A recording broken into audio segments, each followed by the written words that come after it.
Hi friends, आज हम लोग मैथ में एंट्री कर चुके हैं। जो मैथ का त्रिकोणमिति का जो है हम लोग स्टार्ट कर रहे हैं, जो वेरी इंपॉर्टेंट चैप्टर है और बहुत अच्छे चैप्टर है। तो इसी के साथ हम लोग चलते हैं। त्रिकोणमिति का जो कुछ मुख्य पॉइंट है, जो मुख्य बातें हैं, वो पहले हम लोग जान लेते हैं। जैसे कि त्रिकोणमिति क्या है। तो त्रिकोणमिति यह तीन शब्दों की मेल से बने हुए हैं। त्रिकोण प्लस मिति, अर्थात जिसका अर्थ होता है तीन कोणों का मापना, अर्थात गणित की वह शाखा जिसमें त्रिभुज के तीनों भुजाओं एवं तीनों कोण के परस्पर संबंधों का अध्ययन करते हैं, उसे त्रिकोणमिति कहते हैं। इसमें खासकर समकोण त्रिभुज का अध्ययन करेंगे हम लोग अधिक से अधिक, जो है सो समकोण त्रिभुज पर ही A to Z सवाल आपको देखने को मिल सकता है त्रिभुज में, त्रिकोणमिति में। इसी के साथ अगला क्वेश्चन है, अगला है मेन पॉइंट है कि इसमें से त्रिभुज क्या है। तो तीन भुजाओं से घिरा हुआ क्षेत्र त्रिभुज कहलाता है। इसमें तीन भुजा के अलावा तीन कोण एवं तीन शीर्ष होते हैं।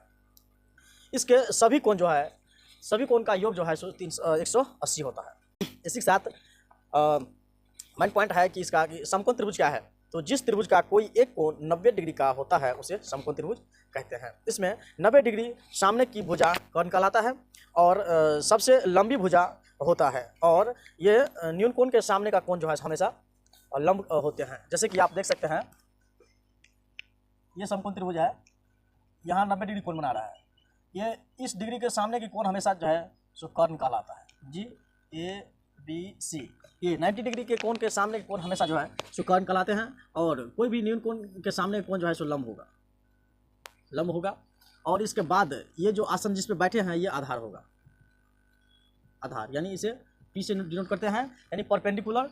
ये हो गया कर्ण अर्थात H हाइपोटेनियस, और ये हो गया B अर्थात बेस। तो इस तरह की समकोण त्रिभुज होते हैं, और इस तरह से इसका नाम है। ये लंब हमेशा परपेंडिकुलर अर्थात ये लंब हो गया। इसके बाद 90 डिग्री के सामने कोण हमेशा कर्ण होते हैं, जो सबसे लंबा भुजा होता है, बड़ा भुजा होता है। जिस पे त्रिभुज बैठे हैं उसे आधार कहते हैं अर्थात बेस कहते हैं। तो इसी के साथ जो है समकोण त्रिभुज को देखा जाता है। इसके बाद है कि पूरा कोण किसे कहते हैं।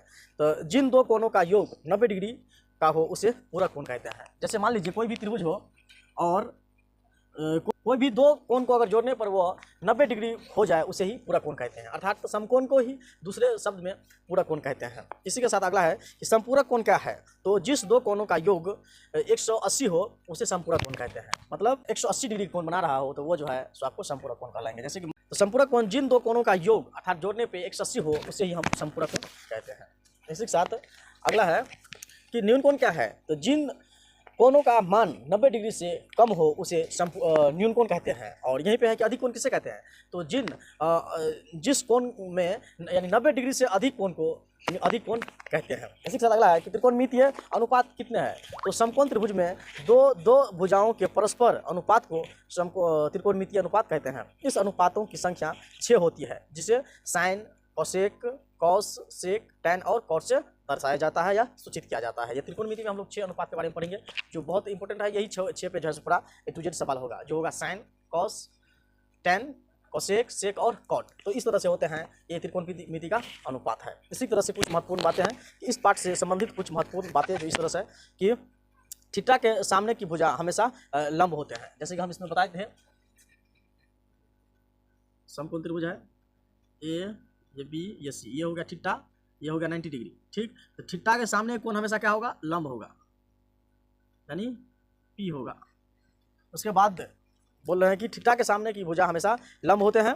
समकोण की सामने की भुजा हमेशा कर्ण होगा। ये समकोण है, इसके सामने कोण भुजा हमेशा कर्ण होगा, कर्ण अर्थात हाइपोटेनियस यानी H होगा। इसके साथ लंब और कर्ण के अलावा तीसरा भुजा जो है सो आधार होते हैं, जो ये होते हैं आधार अर्थात बेस। तो इस तरह से ये होते हैं। समकोण त्रिभुज में कर्ण का ये जो मतलब पाइथागोरस का जो फॉर्मूला होता है, यानी कर्ण का स्क्वायर बराबर लंब का स्क्वायर प्लस आधार का स्क्वायर, जिसे हम कहते हैं कर्ण को H से डिनोट करते हैं ना, मतलब हाइपोटेनियस का स्क्वायर बराबर लंब परपेंडिकुलर का स्क्वायर प्लस आधार यानी बेस का स्क्वायर। तो इस तरह से हम लोग पाइथागोरस का जो है फॉर्मूला का इस्तेमाल अधिक से अधिक करते हैं समकोण त्रिभुज में, इसका जो फॉर्मूला होते हैं। तो इस तरह से ये है।